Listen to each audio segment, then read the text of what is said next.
Hello, and welcome to episode 2 of the Audacity Factor podcast. My name is Catherine Daw. I'll be your host. I'm the founder of Audacity Coaching and Strategies. And let's get into episode 2. Um, you know, I it's really funny how in my attempts at pre-recording anything, I tend to stumble a lot and have to restart. I tend to be better off the cuff and on the fly, which I will admit I lived a lot of my life that way, which, had a kind of a hit or miss kind of result, right? So anyway, I am very strategic oriented. So my strategy in bringing the Audacity Factor to you is to give you some insights and challenge you on engaging your audacity, engaging your courage. And I know audacity can seem a threatening word or an aggressive word, especially when applied to women. How many times have you? I know I have. I can't believe you have the audacity to something, whatever it was, something that was bold, something that was challenging, something that was maybe scary for somebody else and might have been scary for me too. And how many times have you felt that way as well or done the same thing? Or maybe it's really you want to be able to bring more courage, more audacity to your life. And how do you do that? And that's really what the audacity factor is built upon. That's the foundation. That's the through line through everything that I will bring to you. You can check out my shorts. You can check out the interviews. So I want to bring you a myriad of different insights and in different ways because we all learn differently, or sometimes you're short on time and you just want a shot of inspiration. So that's what I'm bringing to you as often as I can. And please follow along, hit the subscribe button, hit the bell so you'll be notified anytime a video drops or when I go live, which I will be scheduling in the future. I'll also be having a whole bank of videos, interviews for you as well, so that you could gain real life insights too, not just from me, but from others who have been on their own growth journey, who have finished sacrificing themselves for a job or a family member or a relationship or and all the things. So welcome again. My name is Catherine Daw. I am your host. Today, we're going to talk about what I call expiration dates. And I know this can be a kind of in your face, maybe controversial subject, but again, this is the Audacity Factor podcast. So expiration dates, we're used to looking at our food, and really it's really a lot of it's that our food, our medications, or anything else, and looking for the expiration date. Well, I believe that most of the things in our lives come with an expiration date. It's when we resist that the struggle comes. And when we continue to resist it, that's when the struggle becomes long-term and can become trauma. So I know, for example, for me, I was in a very challenging, abusive relationship for over a decade. And when I look back on it now, and even when I thought about it then, I thought, oh my gosh, I've been doing this for 10 years. What the heck? So, and that was really me knowing that something wasn't good for me, but continuing to do it anyway, thinking, okay, if I can just change this one thing, and then if I can just change the next thing, and if I can just not say this or not do that or do this or say that, it was really just this really an impossible puzzle that never had a solution. And that's where the struggle comes, and resisting the reality of that was what drove me into symptoms, physical symptoms. I had developed severe anxiety. I developed skin issues. I developed some other really significant physical manifestations from long-term denial, long-term stress, long-term trauma. And it oftentimes can come down to when we realize we're making the choice to remain in a traumatizing situation, we can oftentimes shame ourselves, judge ourselves harshly because we know. I remember thinking, my God, everybody looks at me at this strong and just indomitable woman. And here I am letting myself be severely manipulated and undermined and all the things. It was gaslighting and narcissism that I didn't even know anything about, although I experienced it directly. And I did experience the aftermath because that's literally what we're all left with is the aftermath of those experiences. So, when we talk about expiration dates, I knew that that relationship was not good, and I don't even call it a relationship. I call it an abusive ship. Okay, that's just me. That doesn't have to be you. However, I knew. Sorry, I was just looking at my little cursor on the screen, and maybe that's going to be in the video. Maybe it's not, but we'll find out. And again, okay, big deal. So anyway, back to the expiration dates. I knew that that relationship wasn't good for me. And every time I made a real effort to get away from it, to escape, because that was always my feeling. God, I want to escape this. This is so painful. I feel terrible about myself. And every time I then allowed myself to be uh, rationalize what he would rationalize it all to me. And I would then get all up in my head and think, okay, well, that makes sense. And then I would find myself back in the same scenario a very short time later. And it was a cycle that I had a really difficult time um, removing myself from, especially after so long. I don't know what I was afraid of. I think one of the biggest things, and I'll admit this, I don't know that I've ever said this to anyone or out loud, is that I think I believe that as soon as I left, he would turn into this fantastic, fabulous person. And that I did all that work, put up with all of that abuse for nothing, only to then have to recover from it all.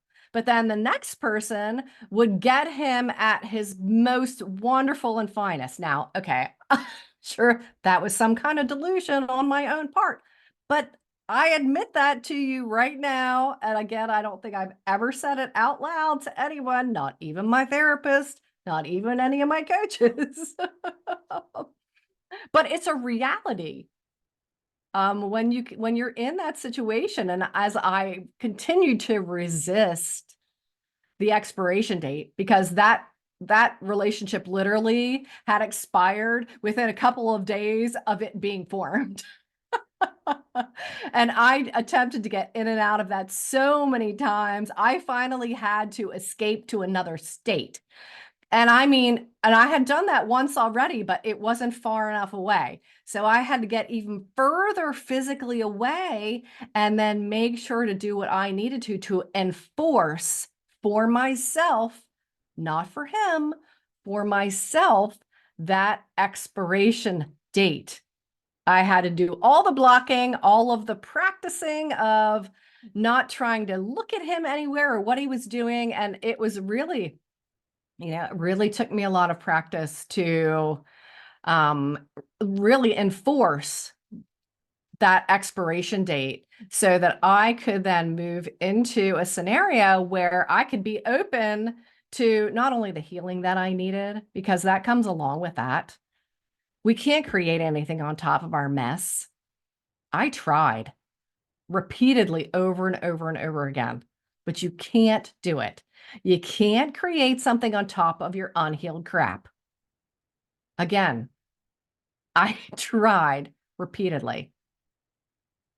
So, what else in your life may have an expiration date? It could be a place, it could be a friend, It could be a behavior. It could be a belief. So much of it is around our beliefs and our thinking because our beliefs, our thinking and our beliefs then drive our behavior. So the only way you can then engage with that expiration date is to understand the dynamic. But where can you bring in this idea of an expiration date? Is it a style of dressing? Have you been hauling around your size 2 pants like I did for that hope of one day being size 2 again? Well, okay. The size 2 is way over for me, and size 4 might be as well. But you know what? That's okay. Resisting that and keeping kind of that kind of thing around just reminds us of what we were. And that's not what any of us want to actually be, what we were. We can think it. I remember saying to myself, I want to get back to something. I want to get back to a size 2. I want to get back to running 3 times a week. I want to get back to, and that really is trying to put yourself in a previous version of yourself that no longer exists, truly. We can only go forward. And that has to be from a place of recognizing and owning what's in the present. What is in your present? What expiration dates? Write them down. What things do you know have expired in your life, but you're resisting because you feel bad that it has? You feel like you are going to be judged by someone else. You're afraid of what someone else is going to say or do. But it's something that you really want to be done with. And I'll tell you this, and I realized this at one point several years ago, that when you are done with it, it is done with you. And not until then. You know, we can either breathe life into our past, we can try to breathe life back into our stories, our experiences of victimization, of perpetrators and victims. And maybe we've been both. I know for sure I've been both. I've been victimized and I've also done things to hurt people, thus being the perpetrator. And we can own that, but it doesn't have to define us. And I know that's kind of one of those catchphrases, who you were, your past doesn't have to define you. Well, it is true. We get to start over every single day, but I would encourage you to start with that expiration date list. Make a list, and maybe it's just one thing.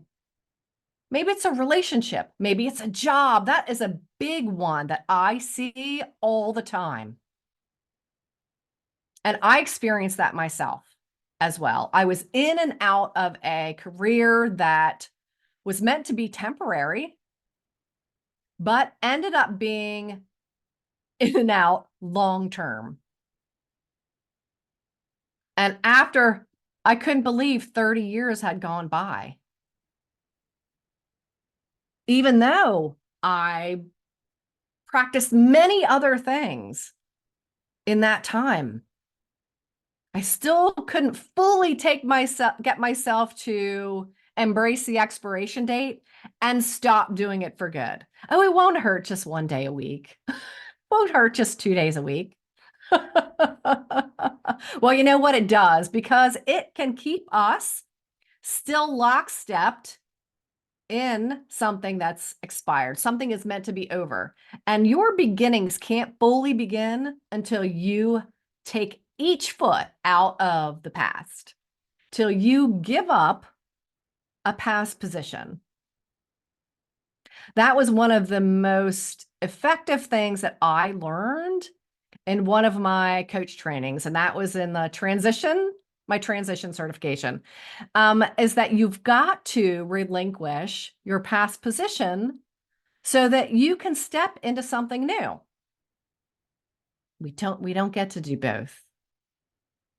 You can't be fully engaged in creating something until you're fully disengaged from what you've already created. Wow, that sounded profound, didn't it? That just came out just now. But this is part of the reason that I like to speak on the fly. Um, I guess all of this, everything you'll find me speaking into, is something that is innately part of me. It's part of my coaching. It's part of how I live and who I am in the world. And that's living audaciously, living courageously. I know so many of you are looking for guidance, a compass. Let's say it's a compass. Wouldn't we all love to have a compass that will point you absolutely unerringly to everything that you want? Well, you can have that, and courage is part of that. Acknowledging and embracing each piece of who you are and the beauty in that. And some of you may have been a part of my Choose You challenge. There are videos on YouTube that you can actually watch a few of the days. But until you can start choosing yourself, knowing the things that you are finished with, knowing the things that you want to embrace, but also knowing who you are right now. Are you looking in the mirror and seeing the you of the present? Or are you looking in the mirror seeing the you of the past? Because the only way to get to the future you is to take your eyes out of the past and create a clear vision for yourself. And that person in your future has honored every single expiration date and continues to do that. You can align yourself with new possibilities and new opportunities, ones that are unique to you, unique to your, if you want to call it a blueprint, a roadmap, whatever it is for you.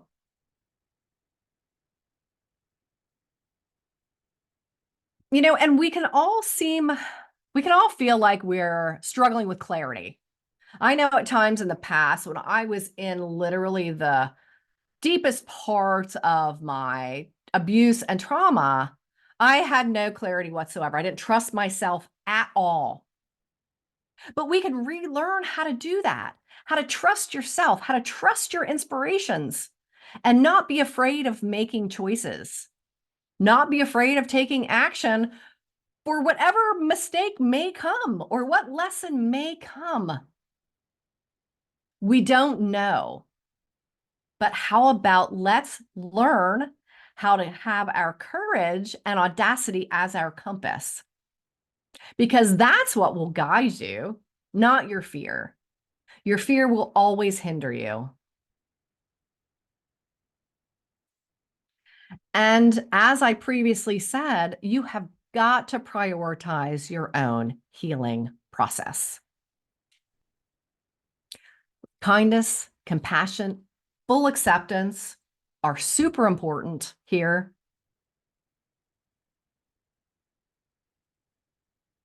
The victim and the perpetrator stories, recognize those are anchors literally around you from making any progress. I used to think, and I've probably said this before, well, I know I've said it before.